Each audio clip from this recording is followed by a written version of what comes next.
Welcome back. आज हम लोग समझेंगे मोल कॉन्सेप्ट के बारे में। देखिए, सबसे पहले हम लोग समझते हैं एटॉमिक नंबर और एटॉमिक मास। एटॉमिक नंबर क्या होता है? तो किसी भी एटम में नंबर ऑफ प्रोटॉन, जितने भी उस एटम में प्रोटॉन प्रेजेंट होंगे वो उसका होगा एटॉमिक नंबर। और मास नंबर क्या होता है? तो number of proton plus number of electron. जैसे कार्बन का एटॉमिक नंबर है 6, मतलब कि उसमें नंबर ऑफ प्रोटॉन 6 होंगे, 6। एंड कार्बन में उसका मास नंबर है 12, मतलब कि 6 proton and 6 neutron. Means there are 6 proton and 6 neutron present in one carbon atom. अब मास नंबर का ऐसा यूं होता था u, that is unified mass. U for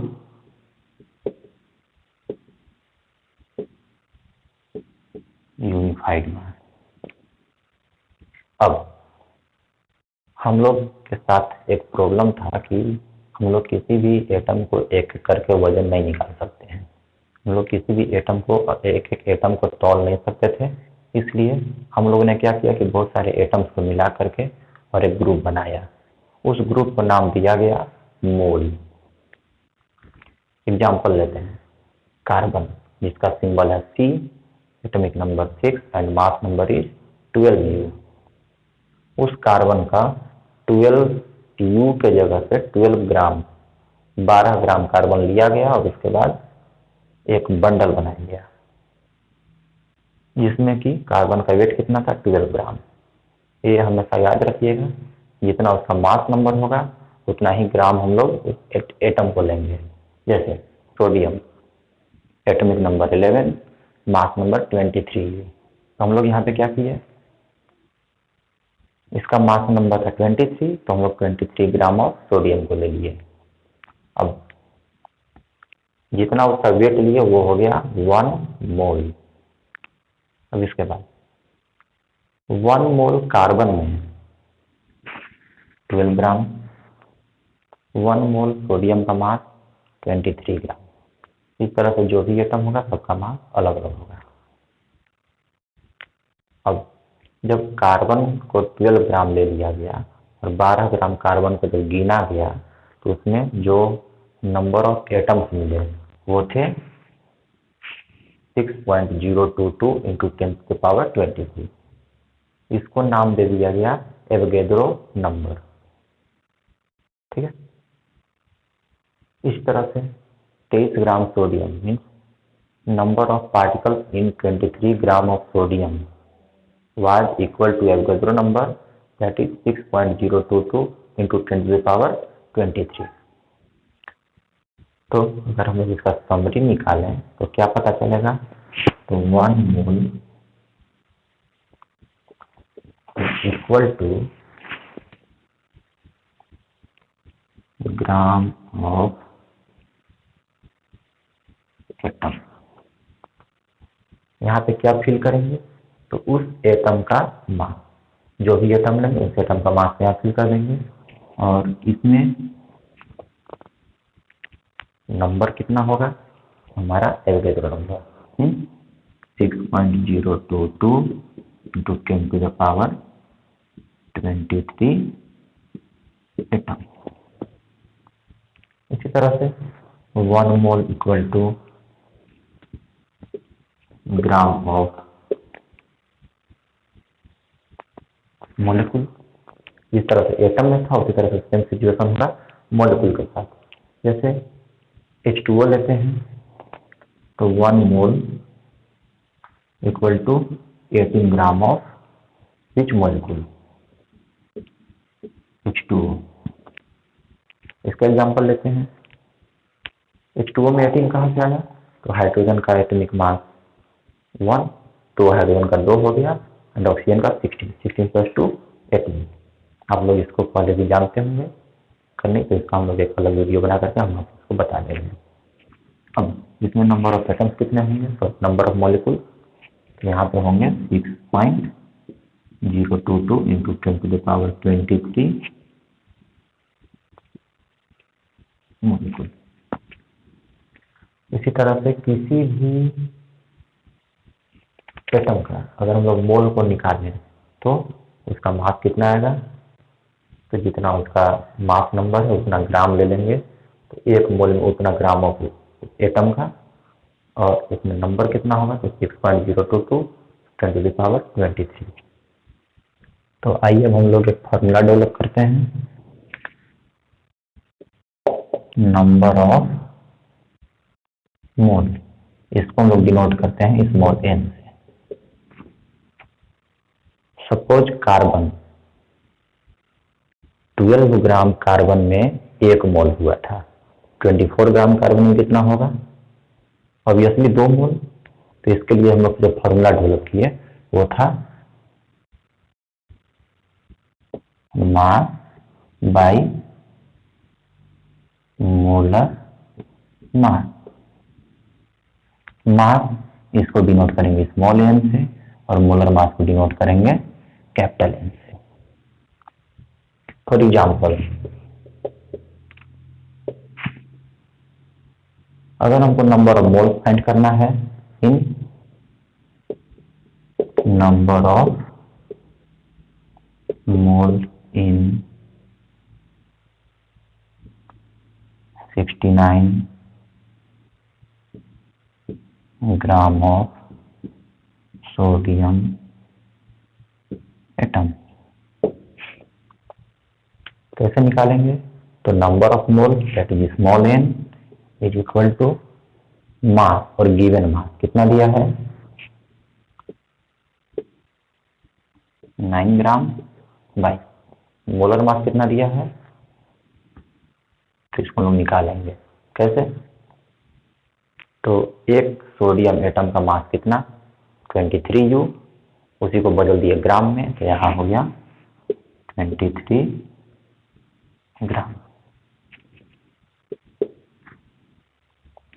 काट देंगे तो आंसर कितना आएगा 3।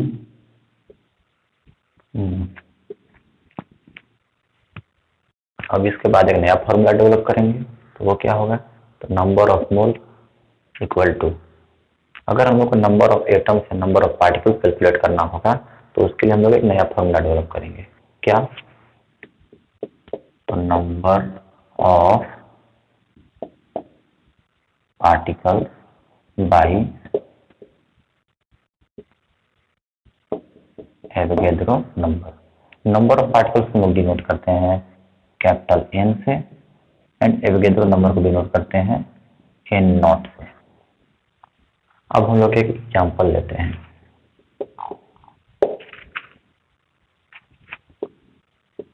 नंबर ऑफ मोल इन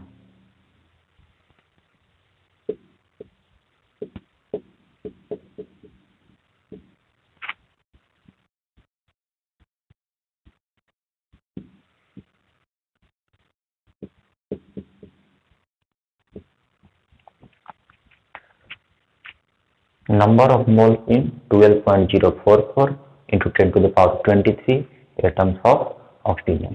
मतलब अगर ऑक्सीजन को गिन करके ऑक्सीजन का एटम को गिन करके दे दिया गया है कि इतने एटम ऑक्सीजन के हैं तो कितने मोल बनेंगे, तो number of mole equal to number of particles by Avogadro number. तो हम लोग 6.022 into 10 to the power 23, मतलब एवोगैड्रो नंबर था उसका बंडल बनाएंगे, कितना बंडल बनेगा, एक में 6.022 into 10 to the power 23, एक और में 6.022 into 10 to the power 23, दोनों को जब जोड़ेंगे तो इतना आएगा, मतलब कि हमारे पास कितने बंडल बनेंगे 2, मतलब कि नंबर ऑफ मोल्स होगा 2।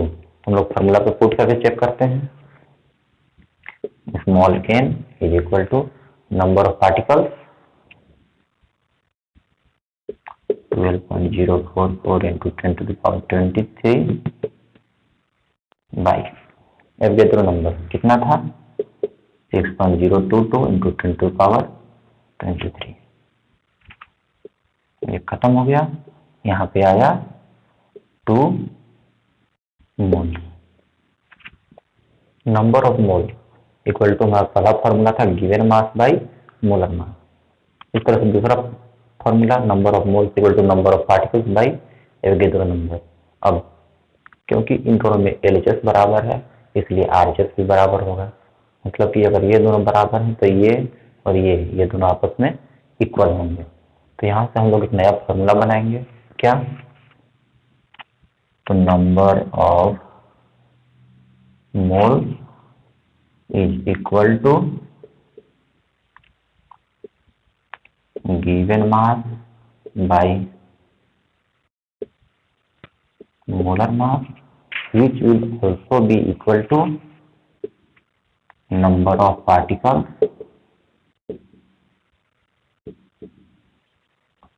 by Avogadro number।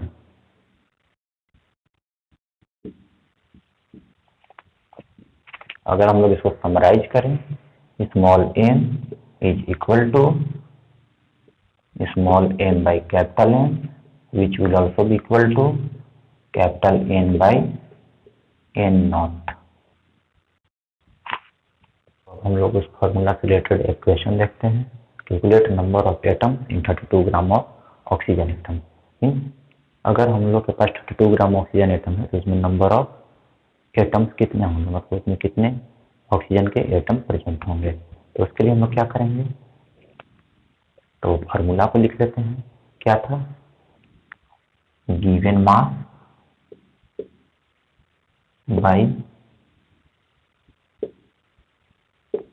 Molar mass equal to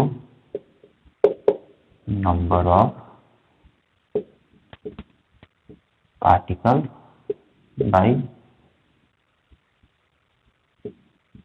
Avogadro number, that is small m by capital N is equal to n by n naught।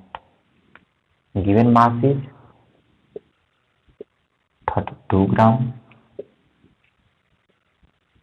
molar mass of oxygen is 16 gram is equal to number of particles n which we have to calculate, and Avogadro number is 6.022 10 to the power 23। Here we get 2. Now 2 into 6.022 10 to the power 23 which will be equal to n, and so we got 12.044 into 10 to the power 23 equal to n। मतलब कि 32 gram of oxygen में कितने atom present होंगे, 12.044 into 10 to the power 23। तो I hope आप लोग mole concept समझ गए होंगे। अगर आपको किसी प्रकार का डाउट है तो आपको कमेंट करके बता